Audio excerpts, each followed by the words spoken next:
Selamat malam jemaat Tuhan Shalom. Mari kita lanjutkan renungan kita yang pada malam hari ini kita masuk di dalam buah roh kebaikan. Tetap di dalam Galatia 5 ayat 22 sampai 23 ya Bapak Ibu Saudara. Bapak Ibu Saudara, buah roh kebaikan berarti kita menegur dan mendisiplin agar seseorang dapat menjadi yang lebih baik lagi. Ketika kita melihat peristiwa ya, ketika kita mengingat peristiwa Tuhan Yesus menegur orang-orang yang berjualan di bait Allah, mungkin sempat kita bertanya kenapa kok Tuhan Yesus lakukan itu. Bapak Ibu Saudara, disinilah kita dapat melihat bahwa itulah yang dinamakan kebaikan. Tuhan Yesus lakukan itu agar mereka dapat kembali ke jalan yang benar. Tuhan Yesus mendisiplinkan mereka. Nah, Bapak Ibu Saudara, kebaikan di sini bukan berarti kita nggak marah ketika orang lain melakukan dosa. Kebaikan bukan berarti kita tidak pernah menegur atas kesalahan yang dilakukan oleh orang lain.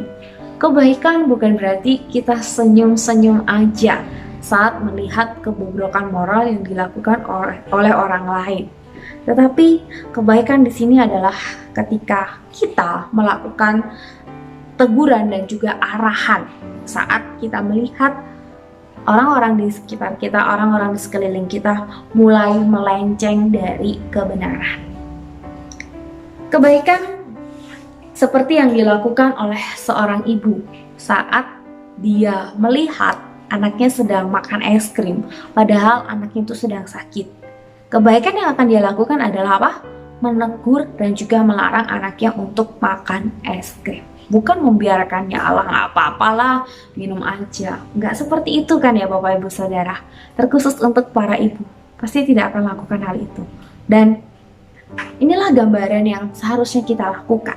Saat kita melihat orang-orang di sekeliling kita, mungkin saudara-saudara seiman kita, melakukan suatu hal yang tidak benar atau baru akan melenceng gitu ya, maka yang harus kita lakukan adalah menegurnya.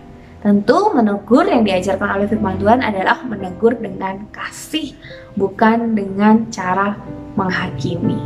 Dengarkanlah satu firman Tuhan yang menjadi penutup dari renungan malam hari ini dari Kolose 3 ayat 16. Firman Tuhan berkata, "Hendaklah perkataan Kristus tinggal dengan limpahnya di antara kamu, sehingga kamu dengan segala hikmat mengajar dan menegur seorang akan yang lain." Mari kita lakukan firman Tuhan ini dan kita boleh terus berbuah untuk kemuliaan Tuhan saja.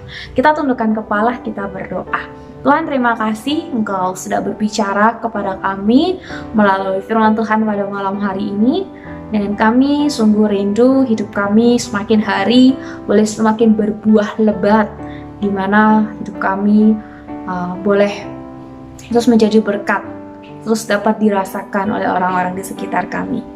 Kami mohon kekuatan dan pertolongan daripada Allah Roh Kudus untuk memampukan setiap kami melakukan firman-Mu. Di doa kami ya Tuhan, di dalam satu nama Tuhan Yesus Kristus kami berdoa dan kami mengucap syukur. Amin.